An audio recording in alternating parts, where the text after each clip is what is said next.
رمضان جو مہینہ گزر رہا ہے اس میں وہ کون سے اعمال ہیں ہم جو کثرت سے کریں، اور خاص طور سے اس کے اندر بالخصوص کن اعمال کو ہم آخری عشرے میں زیادہ سے زیادہ کرنے کی کوشش کریں۔ یوں تو یہ چیزیں ہم باقی رمضان میں بھی کرتے چلے آ رہے تھے یاد رکھیں، تو لہٰذا اس کا خاص طور سے ہم خیال رکھیں۔ جیسا کہ ہم تمام لوگ جانتے ہیں، کوئی بھی چیز جب جانے کی قریب ہوتی ہے تو انسان اس سے زیادہ محبت، زیادہ لپک کر، زیادہ انسیت سے کام کرنے لگ جاتا ہے، تاکہ اگر ابتدا میں یہ چیز جب موجود کی فائدہ نہ بھی اٹھا پایا ہو تو آخر میں کم از کم اس کا بینیفٹ اور فائدہ میں لے لوں۔ ایسے کئی واقعات آپ نے سنے کہ مجھے زندگی ملی، پیسہ ملا، لیکن میں نے اس کا فائدہ نہیں اٹھایا، لیکن اب بس کچھ لمحات ہے، کچھ وقت ہے، کچھ پیسہ، اور میں چاہتا ہوں 100% اس کا بینیفٹ اور فائدہ لوں۔ تو ویسے رمضان کی 20 دن ایسے گزر چکے، یاد رکھیں اب آخری عشرہ ہمارے پاس باقی ہے۔ اگر ہم سے کچھ خطائیں اور غلطیاں اور کوتاہیاں، سمجھیے خطائیں غلطیاں نہیں، کوتاہیاں اس معاملے میں کہ ہم نے اس کا بینیفٹ اور فائدہ جو اٹھانا چاہیے تھا نہیں اٹھایا، تو 10 ڈیز پھر ہمارے پاس باقی ہے، جو بہت غنیمت ہوتے، یاد رکھیں یہ بھی بہت ہے، یاد رکھیں ٹھیک ہے، اس لیے کہ اعمال کا دار و مدار اس کے خاتمے پہ ہوتا ہے، یاد رکھیں کیسے اس کو ہم نے ختم کیا، یا انسان کی زندگی کیسی گزری نہیں اس کا خاتمہ کیسا ہو یہ اصل ہوتا ہے، یاد رکھیں۔ تو لہٰذا ابھی ہمارے پاس وقت باقی ہے، تاکہ اگر اعمال چھوٹے ہو، کمزوری آئی ہو تو ہم اس کو بہرحال پورا کر سکتے، یاد رکھیں۔ تو رمضان نے ویسے عمومی طور سے ہم جانتے ہیں، اور جیسے کہ میں نے قرآن کی آیت بھی تلاوت کی کہ اللہ نے فرمایا شہر رمضان الذی انزل فیہ القرآن، رمضان یہ مہینہ تھا جس میں قرآن کا اللہ رب العزت نے نزول کیا، ٹھیک۔ تو رمضان کا قرآن سے بڑا گہرا تعلق ہے، یاد رکھیں شہر رمضان، رمضان کا مہینہ، شہر القرآن یہ قرآن کا مہینہ، یاد رکھیں۔ تو لہٰذا الحمدللہ امت مسلمہ اور ہم لوگوں نے کوشش بھی کی کہ رمضان کے اندر ہم خوب تلاوت کریں، ساتھ میں تراویح پڑھیں یا قیام اللیل کریں، اور جو ہے قرآن کو سنیں۔ کچھ لوگوں نے سنا بھی جو پڑھ نہیں پائے یا پڑھنے سے کسی وجہ سے، تو یاد رکھیے اس اہتمام کو آپ نے کیا ہے تو ابھی اس کو جاری رکھیے، اور اگر نہیں کیا ہے تو خاص طور سے اس کو شروع کر دیجیے۔ اگر دن گزر گئے ہیں رمضان میں ہم نے نہیں کر پائے تو اب کر لیجیے، اس لیے کہ 10 دن ہی بہت غنیمت ہوتے، یاد رکھیے تلاوت کے لیے، اپنے رب کو راضی کرنے کے لیے، یاد رکھیے اور عبادت کے لیے۔ تو لہٰذا اس عشرے میں خاص طور سے اس کا جو ہم اہتمام کرنے کی کوشش کریں کہ ہم قرآن کی جو ہے زیادہ سے زیادہ جو ہے تلاوت کریں، یاد رکھیے۔ اور یاد رکھیے رمضان ہی نہیں بلکہ سال بھر ایک معمول اپنا ہم بنا لے، ایک جس کو کہتے ہیں ایک سسٹم بنا لے کہ ہم سال بھر ہر روز قرآن کا کچھ نہ کچھ حصہ جو ہے ضرور جو ہے پڑھنے کا ایک معمول بنا لے، یاد رکھیے۔ لیکن بہرحال ہمارے پاس ایسا کوئی معمول ایک سسٹم نظر نہیں آتا، یاد رکھیے، الا ماشاء اللہ، مطلب اللہ نے جس کو توفیق دی اور جس کے لیے آسان کر دی اعمال تو بہرحال لوگ کر رہے ہیں، لیکن ہر کسی کے لیے آسان نظر نہیں آ رہا، یاد رکھیے کہ ہم اس کو بھلا بیٹھتے ہیں، اور بہت مخصوص وقت میں قرآن یاد آتا ہے کہ ہاں قرآن بھی پڑھنا چاہیے ہمیں۔ اور یہ بڑی تعجب کی بات ہے، یاد رکھیے ایسے اوقات میں ایسے لوگوں کے لیے کبھی کبھی پڑھا جاتا ہے جس کا نہ ان کو فائدہ ہوتا ہے نہ کچھ ہوتا ہے، یاد رکھیے مطلب قرآن پڑھا جا رہا ہے وہ زندگی کے لیے قرآن، یاد رکھیے، لیکن عموماً پڑھا جا رہا ہے جب کوئی دنیا سے چلا جا رہا ہے یا جانے سے قریب ہے پڑھا جا رہا ہے، ٹھیک ہے، یا پھر اس کی بات یا اس کا تذکرہ تب آ رہا ہے جب لڑائی ہو رہی، جھگڑا ہو رہا، تو لائیے قرآن کو اس کا قسم کھا لیتے اس کی اور اس کو گواہ بنا لیتے اپنے مسائل پر، تو بہرحال تب ہوتا ہے۔ تو ایسا مت کیجیے، اللہ کے لیے قرآن کو ایک معمول بنا دیجیے کہ روٹینلی ہم پڑھیں گے، ڈیلی کا ایک معمول ہم سیٹ کر لیں۔ اگر رمضان کی یہ 20 دن پڑھے تو آگے 10 دن نہیں پڑھیں گے، یہ اس لیے بھی خاص طور سے میں کہہ رہا ہوں کہ آخری عشرہ یا رمضان جیسے جیسے خاتمے کی طرف چلتا ہے تو ویسے ویسے اعمال کی کمزوریاں ہم میں، یاد رکھیے، آنا شروع ہو جاتی ہے، یاد رکھیے۔ اور جو پچھلے چند سالوں سے ٹرینڈز چل پڑے، یاد رکھیے، جس کا تذکرہ میں نے پچھلے جمعہ بھی کیا تھا، وہ ٹرینڈز ایسے ہیں کہ 10 رمضان کے بعد مسجدیں بھی خالی نظر آتی ہیں، 10 رمضان کے بعد عبادتوں میں بھی کمزوری نظر آتی ہے، اور ایک سائیکولوجیکل ایفیکٹ یہ دکھ رہا ہے کہ 10 رمضان ہو گیا اور اس میں اگر ایک قرآن کہیں سن لیا تو بس رمضان اب ختم ہو گیا، اب اس کے بعد ہم کچھ بھی کر سکتے ہیں، مطلب وہ ایک چیز کو بھرنا تھا ہم کو، اب ایک دن میں بھرو، 2 دن میں، 3 دن میں، وہ 1 مہینے تک چلنے والی ہے، تو اس طرح سے کر رہے نہیں۔ رمضان یہ غنیمت موقع، یاد رکھیں جتنا ملے اس کی آخری پہر تک، آخری وقت تک کوشش کرے کہ اس کے بینیفٹس اور فائدے اٹھائے۔ اس میں خاص طور سے قرآن کا اہتمام کیا ہے تو بہت اچھی بات ہے، نہیں کیا ہے تو اگلے 10 دنوں میں انشاءاللہ اس کا ہم خاص اہتمام کریں گے تاکہ اس کی ہم تلاوت کریں، ٹھیک ہے، اور تلاوت کرنے کے ساتھ ساتھ اس کو اگر آپ سمجھ سکتے، سمجھنے کی کوشش کر سکتے تو بالکل یہ کیجیے، یاد رکھیں۔ تو رمضان کا تعلق قرآن سے گہرا ہے، لہٰذا ہم بھی اپنا تعلق گہرا بنائیں اور سال بھر اس کو پکڑ لے، یاد رکھیں، اس لیے کہ رمضان یہ وہ مہینہ نہیں ہے کہ ہم صرف اس میں عبادت کریں اور پھر چھوڑ دیں۔ رمضان وہ مہینہ ہے جس میں ہم عبادت کرنا اگر نہیں کرتے تو ہم نے سیکھا، اس کو بہت اچھے انداز سے کیا، بہت زیادہ کیا، اب یہ عادت ہم کو سال بھر لگ گئی، اب ہم اس معمول پر علیہ اور ڈٹے رہیں گے، یاد رکھیں۔ تو ایک طرح سے یہ ایک مہینہ تھا جس میں ہم کو پریکٹس کروائی گئی، ایک چیز سکھائی گئی، یاد رکھیں، اب اس کو ہم کو باقی اور قائم رکھنا ہے۔ مطلب رمضان وہ مہینہ نہیں ہے کہ ہم سال بھر کمزوریاں کریں اور رمضان میں آگے اچھے عمل کرے، پھر سال بھر کا کوٹا فل کر کے ہم جو ہے پھر اپنی زندگی کو معمول پر نہیں. رمضان وہ مہینہ تھا جس میں جو کوتاہیاں غلطیاں ہم سے ہوئی تھی سال بھر، رمضان آیا ہم نے اس کو پر کیا، اور اس کے بعد ہم قائم ہو گئے ان چیزوں پر جو رمضان میں ہم نے کیا. مطلب یہ ٹریننگ پیریڈ تھا جس پیریڈ کا ہم نے فائدہ ہی اٹھایا کہ اس میں جو چیزیں سیکھی اب سال بھر زندگی میں باقی رہیں گی اور وہ زندگی کا ایک پارٹ اور معمول بن جائیں گی. یاد رکھیں دنیا کی کتنے کورسز ہیں اور کتنی ایسی چیزیں ہیں جس کو آپ سے زندگی میں ایک بار کرتے ہیں، لیکن اس کو لائف ٹائم یاد رکھتے ہیں، پوری زندگی یاد رکھتے ہیں، بھولتے نہیں اس کو کبھی. جیسے آپ میں سے ایسے کتنے لوگ ہیں جنہوں نے گاڑی چلانا سیکھی اور بھول گئے. اب گاڑی نہیں چلاتے ہیں غلط بات ہے، لیکن آپ نے گاڑی چلانا بھول ہی نہیں یاد رکھا. کتنے لوگ ہیں جنہوں نے سائیکلنگ ایک بار سیکھی اور زندگی بھر آپ کو یاد رہتی ہو. کتنے لوگ ہیں جو سوئمنگ ایک بار سیکھی اور زندگی بھر یاد رہتی ہے. تو رمضان میں 150 نمازیں مکمل اپنے وقت پر موقعہ کے ساتھ، سنتوں کے ساتھ، نفل کے ساتھ پڑھی. رمضان کے اندر پورا ایک مہینہ تلاوت قرآن کری. رمضان کے اندر پورا ایک مہینہ برے چیزوں کو سننے سے بچے، دیکھنے سے بچے، بولنے سے بچے. رمضان کا پورا ایک مہینہ دھوکہ دینے سے، جھوٹ بولنے سے اور کئی برائیوں سے اپنے نفس کو ہم نے بچایا. تو 1 منتھ کی ٹریننگ پھر کیسے ہم بھول جاتے ہیں؟ مطلب ٹریننگ پیریڈ کے بعد ایک دن تو دور کی بات ہے، اور ٹریننگ پیریڈ جس دن ختم ہوتا ہے اس چاند دکھنے سے ہی معاملہ ختم ہو جاتا ہے. رمضان شروع ہوا تو ایک چاند سے شروع ہوا تھا، رمضان ختم ہوگا چاند پر ہوگا تو 1 منتھ ختم ہو جائے گا، چاہے 29 دن کا ہو، 30 دن کا ہو. لیکن ہوتا یہ کہ بس وہ مطلب چاند دکھا اور اس کے بعد مسجد مغرب کی حالت آپ دیکھ لیں، اس سے آپ کو سمجھ میں آ جائے گا. ہاں 29 کا چاند ہے تو پھر تو بھی تھوڑا رش رہے گا. ایک بار 29 چلے گی جب سب کو پتا ہے 30 تو اس دن تو آپ کو مغرب میں بھی رش نہیں ملے گا. عشاء کا حال اس سے خطرناک رہے گا. اور فجر میں تو یہ حال ہے کہ امام صاحب بیٹھے کہ لوگ آ جائے تب جماعت کھڑی کر دے، چاہے آپ جو ٹائم پہ بھی آئے چلو دیکھا جائے گا. حالات یہ یاد رکھیں. تو گویا 1 منتھ کی ٹریننگ لی، زندگی کے تمام معاملات میں اپنے کوئی بھی ایک ٹریننگ یا ایک مرحلے سے گزرے تو کبھی نہیں بھولا آپ نے. آج تک میں نے مثال دے دی آپ کو، سائیکل چلانا کبھی نہیں بھولا آپ نے، سوئمنگ کرنا کبھی نہیں بھولا. لیکن رمضان کی جو جتنے فوائد اور فضائل کا فائدہ اٹھایا تھا، رمضان ختم ہوتے ہی مطلب جس کو ہم کہیں گے رمضان کا چاند ایک تبدیلی لاتا ہے انسان کے اندر، اور شوال کا چاند ایک دوسری تبدیلی لا دیتا ہے انسان کے اندر. اور رمضان کا چاند دکھا تو مسجدیں بھی نہیں پوری اور سڑکیں بھی نہیں پڑی نماز کے لیے، اور شوال کا چاند دکھا تو پھر مسجدیں بھی ویران اور خالی ہو گیا. ایسا ہو گیا کہ کچھ لوگ تھے جو گمشدہ ہی ہو گئے سیدھا. اب اگلے جو ہے رمضان ہی وہ مسجدوں کے اندر آنے والے. تو اللہ کے لیے رمضان کو یہ مہینہ نہ بنائیں، رمضان کو تو وہ مہینہ بنا لے کہ اس کے اندر جو خامیاں اور کوتاہیاں تھی وہ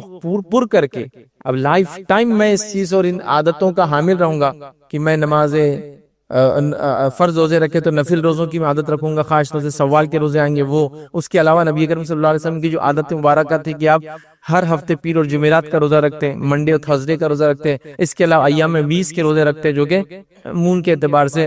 13، 14 اور 15 ہوتی ہے مون کی، یاد رکھیں چاند کی، اس میں آپ روزے رکھتے ہیں. یہ آپ کا معمول تھا یاد رکھیں. اور اس کے بڑے فوائد بھی یاد رکھیں. اور اس کے فضیلت میں ایک ہے کہ جو شوال کے 6 روزے رکھیں گا سال بھر روزے رکھنے کا ثواب رمضان کے بعد اگر رکھے تو. اور دوسرا یہ کہ جو ایام 20 کے روزے رکھتا ہے، جو ہر مہینے 3 روزے ہوتے ہیں، تو اس کی بھی مثال ایسی ہے جیسے اس نے سال بھر روزے رکھا. اس سے کہ اللہ تعالیٰ ایک نیکی کا بدلہ 10 سے بڑھا دیتا ہے. تو آپ ہر مہینے 3 روزے رکھیں گے، ظاہر سی بات ہے مطلب آپ نے ایسا مثال ہے جیسے آپ نے پورا مہینہ ہی روزہ رکھا، مطلب پورا سال ہی روزہ رکھا ماشاءاللہ. تو بہرحال اس کا اہتمام کرنے کی کوشش کریں گے. تو رمضان کی جو ٹریننگ جو ہم نے حاصل کی اس کو ہم بھولیں گے نہیں، یاد رکھیں. اس کو ہم زندگی بھر کے لیے اپنے اندر نفس میں ڈال لیں گے. جیسے رمضان میں بہت سارے لوگ بری عادتوں سے پورا دن بچے رہتے ہیں، کھانے کی بری عادت ہے، پینے کی بری عادت ہے نا، جو لت بولتے ہیں جن کو عام زبان میں ہے نا، بچے رہتے ہیں. لیکن رمضان ختم ہوتے پھر اس میں مبتلا ہو جاتا ہے. ایسا مت کیجیے، یاد رکھیے ایسا مت کیجیے، ورنہ یہ بہت بری مثال ہوگی. یاد رکھیے اس شخص کی جس کو موقع دیا گیا اور اس نے اس موقع کا فائدہ نہیں اٹھایا. یاد رکھیے نبی اکرم صلی اللہ علیہ وسلم اس حدیث کو یاد کیجیے. طویل حدیث ہے بس، لیکن اس کے اندر کا ایک جو پوائنٹ ہمارے لیے رمضان سے متعلق ہو یہ ہے کہ اللہ کے رسول صلی اللہ علیہ وسلم ممبر پہ ایک مرتبہ چڑھے اور اس پہ چڑھتے وقت آمین کہا. سوال کیا گیا کہ آپ نے آمین ہی کیوں کہا، ایسا عمل کیوں کیا؟ تو کہا جبریل میرے پاس آئے اور مجھ سے کہا کہ ہلاکت ہے اس شخص کے لیے جس کو رمضان جیسا مہینہ مل جائے اور وہ اس میں اپنی مغفرت نہ کرا سکے. تو میں نے کہا آمین. مطلب رمضان کا مہینہ وہ مہینہ ہے جو ہمارے گناہوں کی معافی جس میں ہو سکتی ہے، نیک عمل کر کے اپنے آپ کو ہم بچا سکتے ہیں اگر کیوں نہ ہو. مطلب اس کے اندر تو اتنی بشارتیں دی گئی جس کی کوئی انتہا نہیں، کہ جو اخلاص کے ساتھ اللہ کے لیے روزے رکھے سارے رمضان اس کی مغفرت کے وعدے کر دیے گا. جو رمضان کے مہینے میں قیام کرے رات میں ایمان کے ساتھ اور نیکی اور اجر طلب کرنے کے ساتھ، پچھلے گناہ اس کے معاف کر دیے جاتے ہیں. ایک روایت سے فرمایا جو شب قدر کے اندر قیام کرے اس کے پچھلے گناہ معاف کر دیے جاتے ہیں. مطلب 5 نمازیں ہوں گی جو 21 کی رات میں جو پڑھے آپ 23، 25، 27 اور 29، اس کے پچھلے گناہ معاف کر دیے جاتے ہیں. تو وہ دھکے دھکے بشارتیں دی جا رہی ہے. ایک روایت میں فرمایا کہ اللہ تعالیٰ ہر روز افطار کے وقت فلاں فلاں تعداد میں لوگوں کو آزاد کرتا ہے، ہر روز جہنم سے نجات دیتا ہے۔ مطلب روزہ وہ عمل ہے کہ جس کو کر کے انسان رب کو راضی کر لیتا ہے، اور افطار سے پہلے پہلے جو ہے اس کے مغفرت کا یا اس کی نجات کا پروانہ دے دیا جاتا ہے کہ ہر روز جہنم سے لوگوں کو آزادی مل رہی ہے رمضان کے مہینے کے اندر۔ تو یہ کس چیز کی علامت ہے؟ اسی طرح رمضان کا مہینہ جب آتا ہے تو حدیث میں فرمایا گیا، اس کی فضیلت میں یہ بات آتی ہے کہ جنت کے دروازے کھول دیے جاتے ہیں اور ایک بھی بند نہیں ہوتا، اور جہنم کے دروازے بند کر دیے جاتے ہیں، ایک بھی کھلا نہیں ہوتا۔ یہ کس چیز کا اعلان ہے؟ اعلان عام بول سکتے ہیں اس کہ جنت کھلی ہے پالو، جہنم بند ہے بچ جاؤ، کھلا اعلان ہے۔ مطلب جس کو کہیں گے ایک اوپن، جس کو آفر دیا گیا ہے، فائدہ اٹھا لو جتنا اٹھا سکتے ہو۔ مطلب ایک مال ہے، آپ کو کہہ دیا جائے ہاتھ میں جتنا آتا ہے اور آنکھ پہ جتنا آتا ہے سب لے جاؤ فری، تو آدمی کیا کریں گے؟ اندازہ لگائی۔ تو یہ آفر ہے، یاد رکھیے، جنرس آفر ہے اللہ تعالیٰ کی طرف سے،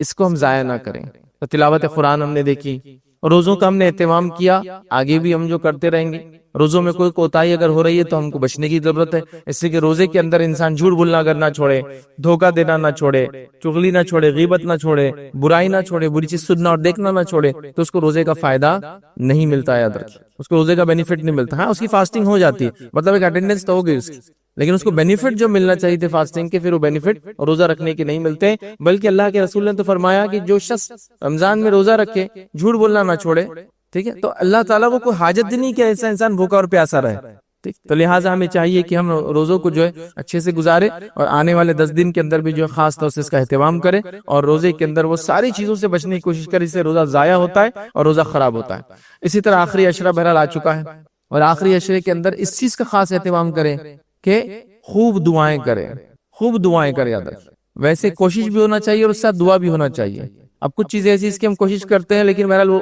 کوشش ایک لمٹ اور دعا تک ہی جا کے رک جاتی ہے۔ جیسا مثال کے طور پہ ایک انسان کو دیکھتا ہوں، اس کو مالی مدد کی ضرورت ہے، میرے پاس تو مال نہیں ہے، تو یہ تو کر سکتا ہوں دعا والا معاملہ، چلیے ابھی پیسہ نہیں ہے، لیکن یہ تو مطلب اس کو کہنا چاہ رہا ہوں میں کہ ہونا چاہیے کوشش کے بعد انسان دعا کرے۔ لیکن کئی جگہ انسان مجبور ہوتا ہے تو اسے دعاؤں پر اکتفا کرتا ہے، چونکہ اس سے زیادہ اس کا کچھ ہوتا نہیں ہے نا، تو لہٰذا دعاؤں کا خاص اہتمام کرے، اور دعاؤں کے اندر خاص طور سے اپنی مغفرت کی دعا کو خاص ایک معمول بنا لے کہ اللہ میری مغفرت کر، مجھے معاف کر، میرے گناہ معاف کر۔ یہ بڑی اہم چیز ہے، یاد رکھیں۔ اور وہ لوگ جو جا چکی ہیں آپ کے خاندان کے، ان کے لیے خاص طور سے اہتمام کریں۔ دعائیں بڑی اہم چیز ہے، یاد رکھیں۔ دعائیں کوئی ایسی چیز نہیں ہے کہ آپ اس کو کبھی کبھار استعمال کریں، دعائیں ایسی چیز اس کے ہمیشہ آپ اس کو جو ہے اس کا سہارا لیتے رہے، اور اس کے ذریعے اللہ رب العزت کے قریب ہم پہنچ سکتے ہیں، یاد رکھیں۔ لیکن دعاؤں کا بھی ہم بس کوئی چلن اور اہتمام نظر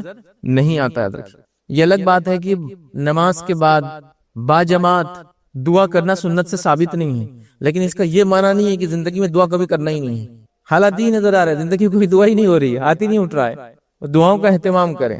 ہے نا۔ یہ جگہ ثابت نہیں کہ ہر نماز کے بعد کامنلی دعائیں ہوتی ہیں مسجد میں، یہ ثابت نہیں سنت سے، اللہ کے رسول نے پوری زندگی میں کبھی نہیں کروایا، کبھی نہیں۔ نماز استسقاء میں کروایا، جمعے کے خطبے میں جو ہے آپ دعائیں کراتے تھے، وہ ایک الگ بات ہے، لیکن نماز کے بعد نہیں کبھی۔ لیکن ہمارا حال یہ ہوگا کہ ہم کبھی دعا ہی نہیں کر رہے، ہم کو لگا دعا ہی نہیں یہ دعا بڑی اہم چیز ہے، یاد رکھیے۔ اور دعا اتنی اہم چیز ہے، یاد رکھیے، کہ جس کی کوئی انتہا نہیں، مطلب یہ جس کو کہیں گے ایسی عبادت ہے جو کبھی کبھار کرنے والی نہیں ہے، جس کو میں یوں سمجھا سکتا ہوں سمجھنے کے لیے کہ دعا کوئی اسپیئر ویل نہیں ہے آپ کی گاڑی کا جو کبھی ضرورت پڑے تو آپ لگا کے گاڑی چلا لے۔ دعا یہ اسٹیئرنگ ویل ہے آپ کی گاڑی کا، جس کے بغیر گاڑی چلی نہیں سکتی آپ کی، مطلب گاڑی میں بیٹھے کہ اس کو پکڑنا ہے اور اسی سے گاڑی کو پھر سٹارٹ کر کے آگے چلانا ہے نا، اسٹیئرنگ ویل جو گاڑی کا ہوتا ہے، یہ اسپیئر ویل نہیں ہے۔ ہم کو لگا دعا اسپیئر ویل ہے جو کبھی کبھار لگائے، ضرورت پڑی تو ایگزام آ گئے، تو مصیبت آ گئی، دکھ آ گئی، پریشانی آ گئی، بیمار آ گئی۔ یاد رکھیے جب انسان خوشحالی میں اللہ کو یاد رکھتا ہے تو رسول اللہ صلی اللہ علیہ وسلم فرماتے ہیں اللہ تعالیٰ اس کو تنگ دستی میں یاد رکھتا ہے۔ پھر یاد رکھنے سے مراد کیا؟ دعائیں کرے، حاجت کرے کہ ریلائز کے سامنے،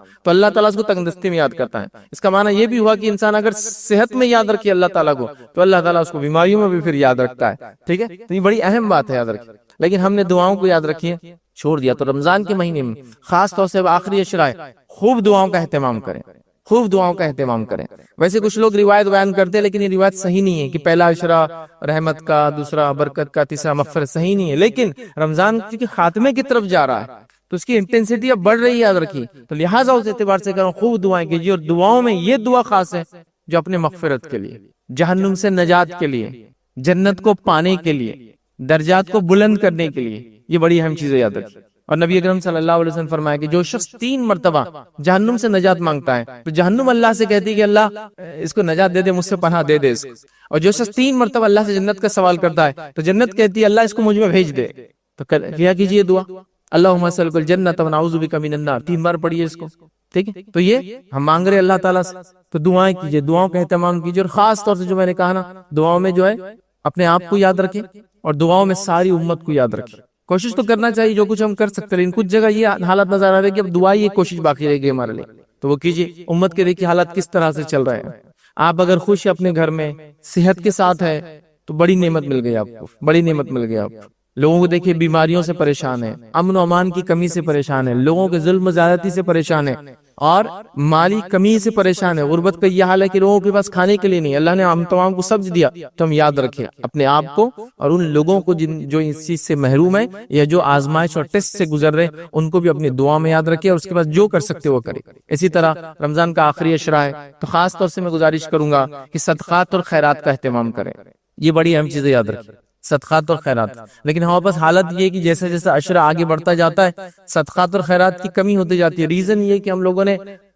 بہت ساری چیزوں کو لوازمات میں ڈال دیا رمضان کی، جس کے نتیجے میں جس کے ایکسپنسز اتنے ہائی ہو چکے ہیں کہ وہ میٹ کرتے کرتے پورا رمضان ایسے ہی گزر جاتا، پوری انکم اسی میں لگ جاتی۔ رمضان کا آخری عشرہ مطلب اب وہ عید کی تیاری ہے، رمضان کا آخری عشرہ آخرت کی تیاری بڑھنا چاہیے، تو ہمارے عید کی تیاری بڑھ رہی ہے، تو شاپنگ زیادہ ہو رہی ہے، پیسہ زیادہ خرچ ہو رہا ہے، لیکن لوگوں پر نہیں ہو رہا ہے، مستحقین پر نہیں ہو رہا ہے، ضرورت مندوں پہ نہیں ہو رہا ہے، بیماروں پہ نہیں ہو رہا ہے، لوگوں کو جو ہے مصیبت ان کی دور کرنے نہیں ہو رہا ہے، ان کے قرض اتارنے پہ نہیں ہو رہا ہے، وہ پیسہ خرچ ہو رہا ہے۔ یاد رکھیے اپنے ہی نفس پہ ہم خرچ کر رہے ہیں، اپنے آپ کو ڈیولپمنٹ کرنے پہ کر رہے ہیں، حالانکہ یہ سب چیزوں کی ضرورت نہیں، کوئی کا زائد ہو جاتا ہے، مطلب ہم غلو کرتے ہیں جس کو کہتے ہیں، حد سے زیادہ بڑھ جاتا ہے چیزوں کے استعمال کے اندر، یاد رکھیں۔ تو لہٰذا خرچ کرنے کا معمول کریں، اور ان خاص 10 دنوں کے اندر صدقات اور خیرات کا اور زیادہ اہتمام کریں۔ نبی اکرم صلی اللہ علیہ وسلم کے تعلق سے آتا ہے کہ رمضان میں آپ عام دنوں سے زیادہ صدقہ کرتے ہیں، اسی کوشش کریں کہ اب کریں، اگر اب تک نہیں ہو تو اب کریں، اور خاص طور سے جب شب قدر ہوتی ہے اس رات میں بھی کرنے کی کوشش کریں، کیونکہ شب قدر تو جس کو ہم کہیں گے وہ پورے رمضان کا ایک جیم ہے، مطلب رمضان اگر ایک تاج ہے تو اس کا بڑا نگینہ جو ہے شب قدر جو رمضان میں ہم کو دی جاتی ہے، یاد رکھیں، ٹھیک ہے۔ تو بہرحال رمضان میں خاص طور سے شب قدر میں کوشش کریں کہ صدقات اور خیرات معمول یاد رکھیں، صدقات اور خیرات کا بنائیں۔ اسی طرح آخری عشرہ یاد رکھیے، اور جو لوگ اپنی زکوٰۃ رمضان میں ہی نکالتے ہیں، ویسے زکوٰۃ تو دینا ہے جب اس پہ 1 سال گزر جائے، رمضان ہو غیر رمضان ہو اس سے کوئی مسئلہ نہیں ہے، لیکن ہمارے پاس ایک سسٹم بنا ہوا ہے کہ لوگ رمضان میں زکوٰۃ نکالتے ہیں، ٹھیک ہے۔ اگر آپ کا وہ سسٹم ہے، آپ اسی سائیکل چلاتے ہیں اپنے، تو بڑا ٹھیک ہے، آپ وہ کر سکتے ہیں، مسئلہ نہیں ہے، لیکن اصولی بات تو ہے کہ 365 دن اگر رمضان سے پہلے ہو جائے، 355 دن معاف کرنا 1 سال، تو آپ کو رمضان سے پہلے دینا ہے، لیٹ نہیں کرنا ہے، لیکن کبھی ایڈوانس دینا ہے آپ کو کہ میری زکوٰۃ جو ہے رمضان کے بعد محرم میں ہوتی ہے، لیکن میں 3 مہینے پہلے اس کو دے دینا چاہ رہا ہوں، تو وہ تو مسئلہ نہیں، ایڈوانس زکوٰۃ دے رہے ہیں وہ مسئلہ نہیں، کر سکتے ہیں، اس کو نکالیں، اس کا حساب کریں۔ زکوٰۃ نکالنے میں ایک جو میں نے چلن دیکھا لوگوں کا وہ یہ ہے کہ ہمارے ابا 20,000 دیتے تھے، اب میں نے 25,000 دے رہا ہوں، لیکن ابا 20 کیوں دیتے تھے اور تم 25 کیوں دے رہے ہو، حساب کیا ہے اس کا؟ نہیں، حساب نہیں کرتے ہم، بس ابا 20 دیتے تھے ہم 25 دے رہے۔ زکوٰۃ ایسا ابا 20 دیتے تھے میں 25 دے رہا ہوں، 29 دیتے، اس پہ نہیں ہوتی ہے۔ زکوٰۃ جو ہے آپ کے پاس اگر کوئی مال نصاب سے زیادہ ہو تو اس پہ 2.5% ہوتی ہے، پھر وہ 20,000 بھی ہو سکتا ہے اور 20 لاکھ بھی ہو سکتا ہے آپ کا، لیکن ہم نے معمول بنا لیا 20,000 25,000 30,000۔ ایک صاحب کہنے لگے میں تو زکوٰۃ بند مٹھی دیتا ہوں، زکوٰۃ بند مٹھی نہیں چلتی، کتنا دیا پھر آپ نے؟ تو بولے وہ نہیں معلوم رہتا، بس اب انہوں آئے تو ان کو کچھ دے دیا، انہوں آئے تو انہوں کچھ دے دیا، ایسی زکوٰۃ نہیں ہوتی۔ جیسا نماز ہے 4 رکعت ظہر کی پڑھنا ہے تو ایسا بس بند مٹھی پڑھ رہا ہوں، بغیر سوچے سمجھے پڑھ رہا ہوں، جتنی چاہے پڑھ رہا ہوں، نہیں، فرائض ہے تو فکس ہے۔ ہاں آپ یہ کہیں کہ میری زکوٰۃ 100 روپے ہو رہی تھی، میں نے بند مٹھی 500 دیا، ویری گڈ، لیکن بند مٹھی کے چکر میں پتا چلا 100 زکوٰۃ تھی اور 20 روپے دے رہے ہیں آپ، کیونکہ ابا 20 دیتے تھے میں 25 دے رہا، بولے 5,000 بڑھا دیا، ایسا نہیں ہوتا ہے، حساب کریں۔ ہاں آپ کی 20 نہیں 15,000 ہو تو 15 دے کے 5 صدقہ کرے، پھر صدقہ تو بڑی افضل چیز ہے، زکوٰۃ تو فرض دینا ہی اندر کی صدقہ ہے، بہرحال کرنا چاہیے، تو بند مٹھی نہیں، حساب کرے۔ ہاں اس کے بعد زائد بند مٹھی جتنا دینا دیا، وہ مسئلہ نہیں کوئی بھی انشاءاللہ، لیکن حساب کرنا چاہیے زکوٰۃ کا، تو حساب نہیں ہوا، بس سسٹم نہیں، زکوٰۃ نکالے، اس کا حساب کرے، اس کا نصاب چیک کرے، آلریڈی ریکارڈڈ ویڈیوز میرے آن لائن آپ اس کو دیکھ سکتے ہیں، اس کو دیں، اور زکوٰۃ کو سب سے پہلے یاد رکھیے اپنے مستحق رشتہ داروں تک پہنچائے، یاد رکھیے وہ سب سے زیادہ اس کے حقدار ہوتے ہیں۔ تلاش کیجئے بیمار کون ہے، تلاش کیجئے غریب کون ہے، تلاش کیجئے مقروض کون ہے، قرض دے کے بیچارہ پریشان ہے، تلاش کیجئے جس کو ضرورت مند کون ہے، تلاش کیجئے جن کے بچے جو ہے پڑھائی لکھائی سے دور ہو چکے، تلاش کیجئے وہ جو مجبوراً کام کرنے جا رہے ہیں، تلاش کیجئے ان کے گھر کی عورتوں کو بھی آپ دیکھ رہے ہیں بیچاریاں کام کرنے نکل رہی، چھوٹے موٹے کام کر رہے ہیں، ضرورت مند تو ہو گیا نا بیچارہ۔ اور زکوٰۃ میں بھی خاص طور سے رشتہ داروں کو دیجیے، اور رشتہ داروں میں ان کو دیجیے جو مانگتے نہیں ہیں آپ سے، جس کو یہ کہیں گے کہ فقیر ہوتا ہے جو آ کر مانگتا ہے آپ سے، اور ایک مسکین ہوتا ہے جس کو آپ کو ڈھونڈ کر دینا پڑتا ہے، تو آپ ڈھونڈیے ایسے لوگوں کو، ہو سکتا وہ نظر نہ آئے، ہو سکتا وہ آپ سے مانگے نہیں کبھی، لیکن ان کے حالات، کنڈیشن، معاملہ سمجھ میں آتا ہے کہ ضرورت مند ہے، تو بہرحال ضرورت مند لوگوں تک سب سے پہلے اپنے ریلیٹیوز میں پہنچائیے، پھر اس کے بعد کا دائرہ ہو سکتا ہے آپ کا محلہ ہو، پھر آپ کا شہر ہو، اور پھر اس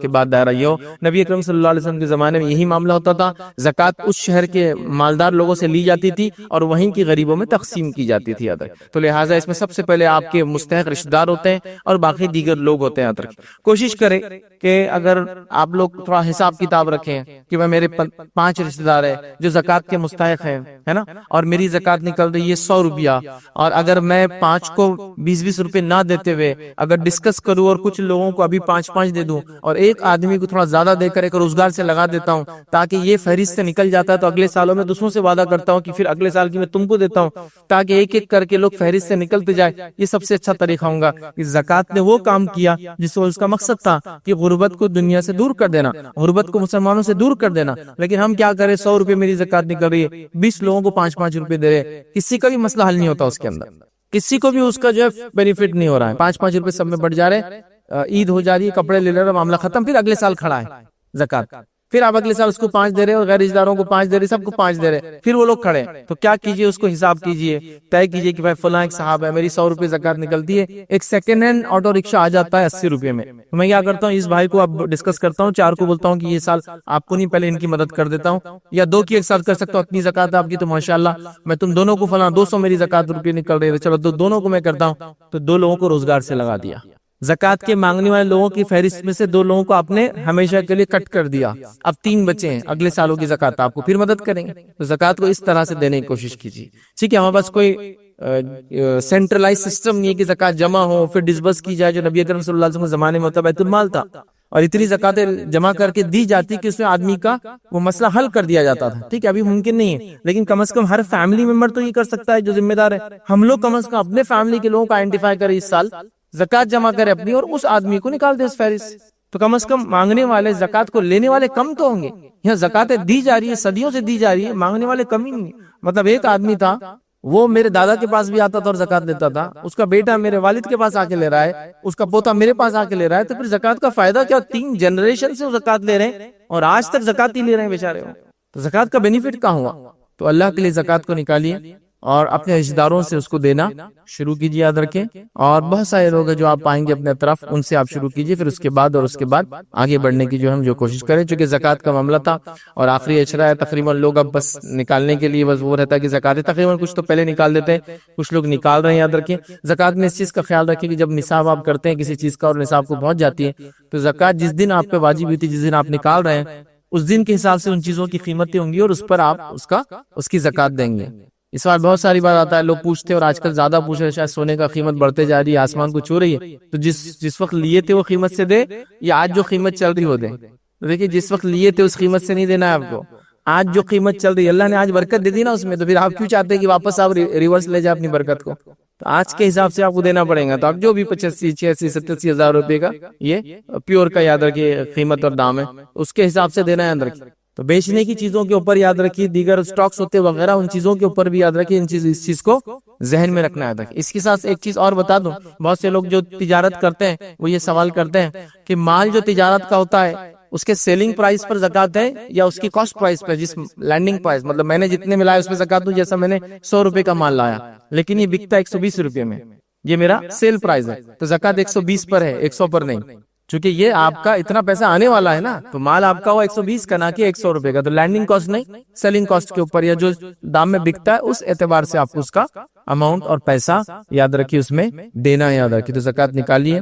پوری نکالیے، جب زکوٰۃ ہو جائے اس کے بعد صدقات کا اہتمام کیجیے، یاد رکھیے یہ بڑی اہم چیز ہے، یاد رکھیے زکوٰۃ تو صرف 2.5% ہے، لیکن ابھی آپ کا 97.5 باقی ہے، اس میں صدقات وغیرہ کا اسپیشل اہتمام ہم کریں کہ ہم صدقات کو نکالیں۔ تو صدقات کی بات بہرحال ہوگی، اور صدقات کو بھی کوشش کریں کہ اپنے رشتہ داروں کو سب سے پہلے اس کا حقدار بنائیں، اور رشتہ داروں میں کوئی نہ ہو تو اس کے بعد اور اس کے بعد والے لوگوں تک اس کو پہنچائے، اور کوشش کرے کہ سماج کے جب رشتہ دار وغیرہ ختم ہو جاتا ان لوگوں کو پہنچائے سماج کے جو سب سے زیادہ ویکسٹ سیکشن ہوتا ہے سماج کا، اور سب سے زیادہ امکانات ہوتے ہیں کہ مال کی کمی سے برائی کی طرف چلے جائے، جس میں یتیم ہو سکتا ہے اگر غریب ہو تو خاص طور سے،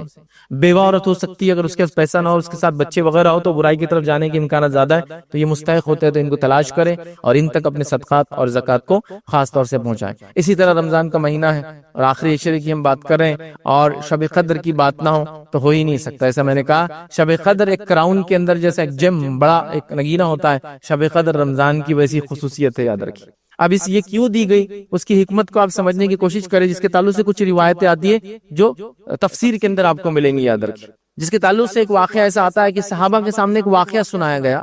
کچھ اشخاص کا یا ایک شخص کا جو ہم سے پہلے گزرا تھا، اور اس نے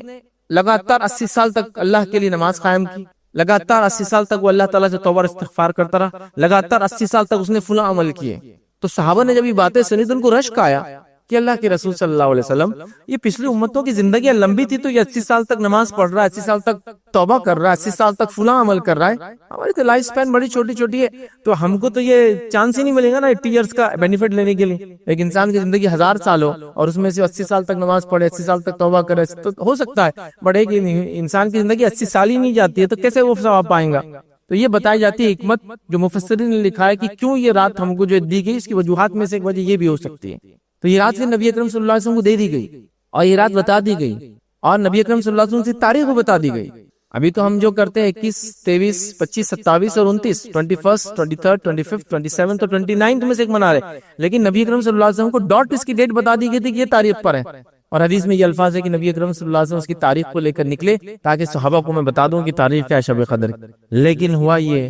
کہ وہاں جھگڑا چل رہا تھا دو لوگوں میں، اور اس جھگڑے کو دیکھ کر اس کو نپٹانے کے اندر نبی اکرم صلی اللہ علیہ وسلم فرماتے ہیں کہ میں آیا تھا، مجھے تاریخ شب قدر کی بتا دی گئی تھی کہ تم کو بتا دوں، لیکن یہ جو ایک جھگڑا ہو گیا اس وجہ سے تاریخ میرے ذہن سے اٹھا لی گئی۔ تو دیکھیں اب جھگڑا، فتنہ، فساد کتنی بری چیز ہے، اس شب قدر کی تاریخ نبی اکرم صلی اللہ علیہ وسلم بلا دی گئی۔ تو آپ نے فرمایا اب اس کو آخری عشرے میں تلاش کرو۔ ایک روایت نے فرمایا اس کو آخری عشرے کی تاخرات میں تلاش کرو۔ تاخرات یہاں ہو گیا، ہمارے پاس صرف 27 کو منایا جاتا ہے، یہ غلط ہے۔ آپ کو آخری عشرے کی تاخراتوں میں، پوری 5 راتوں میں آپ اس کو تلاش اس کو کرنا ہے، قدر کو یاد رکھیں۔ کیوں دی گئی؟ ہم کم وقت میں، کم عمروں میں زیادہ عمل کر لیں۔ کتنے عمل کر لیں؟ آپ سب جانتے ہیں لیلۃ القدر 1000 مہینوں سے افضل ہے، اور 1000 مہینے 63 سال اور 4 مہینے ہوتے ہیں، یاد رکھیں۔ اس کو اگر سالوں میں کنورٹ کر لے تو 80 والا تھا نا، وہ 80 سال کا ہو رہا تھا کہ 80 سال اس نے عبادت کی، 80 سال نماز قائم کی، 80 سال توبہ استغفار کیا۔ تو ہم کو بھی ایک رات دے دی گئی کہ چلو تم کو 80 سال عمر ملے نہ ملے، ہر سال ایک رات ملیں گی جو 1000 مہینوں سے افضل ہے۔ اب کتنی افضل ہے؟ آدمی کی انٹینسٹی، نیت کے اعتبار سے اللہ اعمال کو روایت میں آتا ہے 1 سے 10 گنا، اور کچھ اعمال کو تو 1 سے 700 گنا، اور کچھ کو اس سے زیادہ ملٹیپل ٹائم بڑھا دیتا ہے۔ تو یہ تو لیسٹ بینیفٹ ہے 1000 منتھس، سب سے کم اجر ہے، یاد رکھیے۔ اب اس کے بعد ایک آدمی کی شدت، اس کی محبت، اس کا لگن، اس کا اخلاص، اس کام کے اندر جس نیت سے اس نے اس کام کو کیا، اب یہ 1 سے لے کر 10، 10 سے لے کر 700 اور ملٹیپل ٹائم کتنا ملیں گا وہ اللہ تعالیٰ کو تو کیا ہے، وہ تو جتنا چاہے دے سکتا ہے۔ بندہ بس کوشش تو کرے، مانگے تو صحیح، عمل تو کرے۔ 1000 جو ہے مہینے کا جو ثواب، 80 سال میں 83 سال 4 مہینے ہوتے ہیں، یاد رکھیں حساب کے اعتبار، اتنا اجر اور ثواب ملتا ہے۔ کس کا؟ ایک رات جاگنے کا، اس میں عبادت کرنے۔ اب شب قدر میں کیا کرنا ہے ہم کو اور آپ کو؟ شب قدر یاد رکھیے رات جو شروع ہوتی ہے مغرب سے شروع ہو جاتی ہے، ٹھیک ہے؟ مغرب ہوئی، رات چالو ہوگی، قدر کب تک چلتی ہے؟ فجر کے ہونے تک، مطلب ابھی یہ زمانے میں آپ سمجھ لیجیے سحر کا آخری وقت قدر کا آخری وقت ہے، ختم ہو گئی ہوں۔ تو اب آپ کو مغرب سے وقت ملا تو مغرب آ گئی قدر کے اندر، مغرب کے بعد کی موقع ہے، نوافل آپ اہتمام کر سکتے ہیں۔ اس کے بعد آپ گھر وغیرہ جائیں گے، فوراً عشاء ہو جاتی ہے، عشاء پڑھے، عشاء کے بعد آپ جو ہے تراویح وغیرہ کر رہے ہیں یا رات میں قیام کرنا ہے آپ لوگ وہ کریں۔ اس کے ساتھ ساتھ تلاوت قرآن کو ایڈ کر دیں کہ اس رات میں مخصوص کروں گا۔ اس رات کی خاص دعا ہے اللہم انک عفو تحب العفو فاعف عنی، یہ دعا کو خاص اہتمام کریں اس رات کے اندر۔ یاد ہے چھوٹی سی دعا ہے، کہیں بھی آپ کو دعاؤں کی کتاب میں مل جائیں گی۔ اس رات میں یہ دعا سنت سے ثابت ہے، اللہ کے رسول نے خاص کہا کہ یہ دعا اس رات میں کرنا چاہے۔ اللہم انک عفو، اللہ تو معاف کرنے والا ہے، تو بالعفو اور معافی کو پسند کرتا ہے، فاعف عنی، مجھے معاف کر دے اس رات، ٹھیک ہے؟ تو یہ دعا کا اہتمام خاص طور سے اس رات کے اندر کرنا ہے۔ اس کے علاوہ اور کیا کرنا ہے؟ دیگر دعاؤں کا اہتمام بھی اس رات کو آپ کو کرنا ہے۔ دوسری دعائیں جو عام دعائیں آپ جو کرتے ہیں، اس کے ساتھ ساتھ دعا میں خاص دعا استغفار کرنا ہے، توبہ کرنا ہے اپنے گناہوں کے لیے۔ تو یہ دعا بھی بڑی اہم دعا ہوتی ہے، اس میں انسان اپنے گناہوں کی معافی طلب کرتا ہے، اور خاص طور سے عام دنوں میں بھی جو سحر کا وقت ہوتا ہے اس کا استغفار اللہ پسند کرتا ہے۔ اور مومنوں کی صفت قرآن نے بتائی کہ وہ اسحار سحر کے اندر استغفار کرتا ہے. تو خاص طور سے قدر بھی اگر ہے تو سحر کا جو وقت ہوتا ہے خاص طور سے استغفار کا اس میں اہتمام کیجیے, یاد رکھیے, ٹھیک ہے. صدقات اور خیرات کا اس رات میں اہتمام کیجیے, یاد رکھیے, خاص طور سے چونکہ بڑی افضل رات ہے, اور صدقات اور خیرات بھی ایک مالی عبادت ہے. زکات وغیرہ تو فرض ہے, وہ کبھی بھی دیجیے, وہ مسئلہ نہیں اس کا, یاد رکھیے. لیکن صدقات اور خیرات خاص عبادت ہے جو الگ سے انسان نفلی کرتا ہے, تو ظاہر سی بات ہے اس کو آپ شب قدر کے اندر بھی مستحقین کو ڈھونڈ کر کھانا کھلانے کی شکل میں, کپڑے پہنانے کی شکل میں, راشن وغیرہ مدد کی شکل میں, اور کئی مصیبتیں اور پریشانیاں لوگوں کی بھائی دیکھیے تلاش کرے اور جائے, ان کو اہتمام کرے کہ ان کو ڈھونڈ کر وہ چیز کو دینے کی جو ہم کوشش کریں. اس طرح سے جو ہمیں کوشش کرنا چاہیے اس رات میں جتنے ہو سکتے ہیں زیادہ سے زیادہ اعمال کرنے کی ہم کوشش کریں. لیکن بڑی افسوس کی بات ہے, یاد رکھیے, قدر بھی آتی ہے اور یوں ہی بس چلی جاتی ہے. زیادہ سے زیادہ یہ اہتمام ہوتا ہے کہ ہر روز رات میں 12-1 بجے تک جاگ رہے تو قدر میں 2 بجے تک جاگ لیں گے بس. لیکن اعمال کیا ہے اس کے اندر, نہیں اعمال زیادہ نہیں ہو پا رہے ہیں, تو پھر یہ بات تو درست نہیں ہوئی. یاد رکھیں یہ بات تو درست نہیں ہوئی, اور ہم نے رمضان کا فائدہ نہیں اٹھایا, شب قدر جیسی رات دی کی فائدہ نہیں اٹھایا, اور اپنی مغفرت کا سامان پھر رمضان میں ہم جمع نہیں کر پائیں گے. یاد رکھیں یہ بڑی اہم چیز ہے, یاد رکھیں, اس کو سمجھنے کی کوشش کریں. انشاءاللہ جیسے آخری بات فطرے کی رکھوں گا, لیکن اگلے جمعہ اور ہم تفصیلات میں اس کو دیکھیں گے. تو فطرے کا یاد رکھیے, لوگ رمضان میں یاد رکھیے فطرہ دینا ہے. ابھی صرف یہ بات کہوں گا اس جمعہ میں آپ کو کہ فطرے آپ جو رمضان میں دینا ہے وہ آپ کب دیں گے معلوم آپ کو, جب عید کا چاند دکھیں گا اس کے بعد سے لے کر تو عید کی نماز کے پہلے آپ کو دینا ہے. آپ کی میں نے کئی لوگوں سے سنا ہے کہ وہ ہم نے فطرے میں اس کو ابھی دے دیے. فطرہ ابھی نہیں دے سکتے آپ, مطلب رمضان والے انہیں سحر کر لیں گا, افطار کر لیں گا. سحر افطار کے لیے فطرہ نہیں ہے, فطرہ عید کی حکمت سے دیا جا رہا ہے. عید الفطر اس لیے اس کو کہا جا رہا ہے, ٹھیک ہے, اس لیے کہ عید کے دن کھائے پیے لوگ, کوئی بھوکا نہ رہے, کوئی مانگنے والا نہ رہے, کوئی پریشان نہ رہے. تو رمضان کے لیے نہیں ہے. رمضان میں اگر دے دیا فطرہ آپ نے تو ختم, چھوڑ دیجیے اس کو, صدقہ تھا.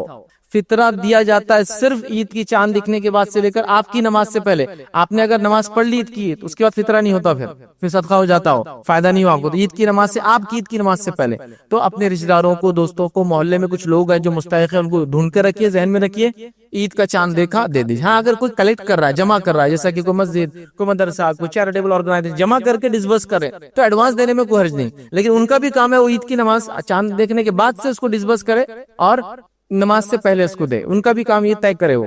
تو کر سکتے, کوئی مسئلہ نہیں. ایسے بڑی تنظیمیں ہوتی جو آسانی سے والنٹیئرز ہوتے ہیں, نام لکھ لے پہلے, فوراً لوگوں کو پہنچا دے, تو ویسا کرنا. تو جمع کرنے کے لیے آپ 26 سے جمع کیجیے, 27, 28 سے کوئی مسئلہ نہیں. ڈسبرس دینے کا ٹائم اس کا یہ ہے. لیکن تو میں نے بہت سارے لوگوں سے سنا ہم تو کیا کرتے ہیں, بولے فطرہ ایک رمضان کو ہی دے دیتے ہیں, فائدہ ہونا لوگوں کو رمضان. ارے فطرہ عید کے لیے ہے تاکہ لوگ عید میں کھائے پیے, کوئی بھوکے نہ رہے. اچھا اس میں یہ خطرہ بھی نہ لے, بہت سارے لوگ میں نے دیکھا فطرہ دیتے ہیں, خطرہ کیا لے رہے کہ وہ کسی کو طے نہیں کیا پہلے سے, اب نماز کو جانے کا ٹائم ہے اور لے کے بھاگ رہے اناج. تو پھر آپ کے سامنے آ جاتے وہ لوگ جو پروفیشنل ہوتے, رکشوں میں آ رہے آپ کے پاس, لوڈنگ رکشا میں اناج بھرا ہوا ہے, اس کے آپ کے اناج کو رکھنے کی جگہ نہیں, آپ بول رہے لے رکھ لے کہیں تو اس کے اوپر ڈال رہا ہو, ایسا پھینک دو, اوپر ڈالو, بولے اتنا بھر گیا. یہ تو مستحق ہی نہیں بچا نا, اتنا کنٹلوں میں اناج لے کے گھوم رہا ہے, وہ مستحق کہاں رہا وہ, آپ سمجھ رہے. یا پھر عیدگاہ لے کے چلے جاتے ہیں بلا تفریق, مذہب اور ملت کسی کی بھی جھولی میں ڈال دے رہے اٹھا کر. عیدگاہ میں بھی لے جاتے ہیں لوگ, چادر پھیلا کر بیٹھے ہیں اس میں ڈال دیتے. ایسا مت کیجیے, آرگنائز وے میں کیجیے نا ہر کام کو. یہ کیا طریقہ ہے کہ کوئی بھی چیز کو بس کیسے بھی کریں, محلے کے اندر, رشتہ داروں کے اندر, آس پڑوس میں, پڑوسی محلے میں, سلم ایریاز شہر کے بڑے بڑے ہوتے ہیں, پہلے سے طے کرے کس کو دینا ہے, اور بس چاند دیکھا اس کے بعد جا کے دے دینا. کیا اس پہ اتنا مشکل ہے؟ کچھ لوگ سوال کرتے نہیں, بولے وہ عید کی مصروفیت اتنی رہتی کہ اگر آپ پہلے بول دو نا رمضان میں کبھی تو ہم پہلے دے دیتے ہیں. میں میرا سوال ہے, عید الفطر منا رہا ہے تو فطرے سے زیادہ کیا تیری مصروفیت, اس سے زیادہ مجھے سمجھ میں نہیں آ رہا. عید الفطر, فطرے کی وجہ سے عید کا نام پڑ رہا ہے, اور وہ فطرہ چھوڑ کے تیری مصروفیت باقی سب دینے کی ہے, کپڑے لینا ہے اس رات, فلاں کرنا ہے. ارے فطرہ سب سے اہم ہے نا. دیکھیے ایک نام سے کچھ چیزیں پتہ چلتی. عید الفطر کیوں, فطرے کی وجہ سے اس کا نام پڑ گیا. تو فطرے دینے سے زیادہ کیا اہم کام ہے مجھے بتاؤ, کہ آپ بول رہے کہ مجھے مصروفیت اتنی ہے چاند دیکھنے کے بعد, میں فطرہ نہیں دے سکتا. لیکن تو مجھے آپ کیا کیجئے, پہلے ایڈوانس دے دیجئے, اور اس کا اجر یہ ہے کہ بولے وہ روزہ بھی رکھیں گا. روزہ نہیں اس کا مقصد, اصل یہ ہے روزے میں آپ نے صدقات خیرات دیتے رہیے جو آپ کو دینا ہے. اور فطرہ ویسے بھی اتنا کم ہوتا ہے کوانٹٹی میں, اسے رمضان نہیں گزرتا کسی کا.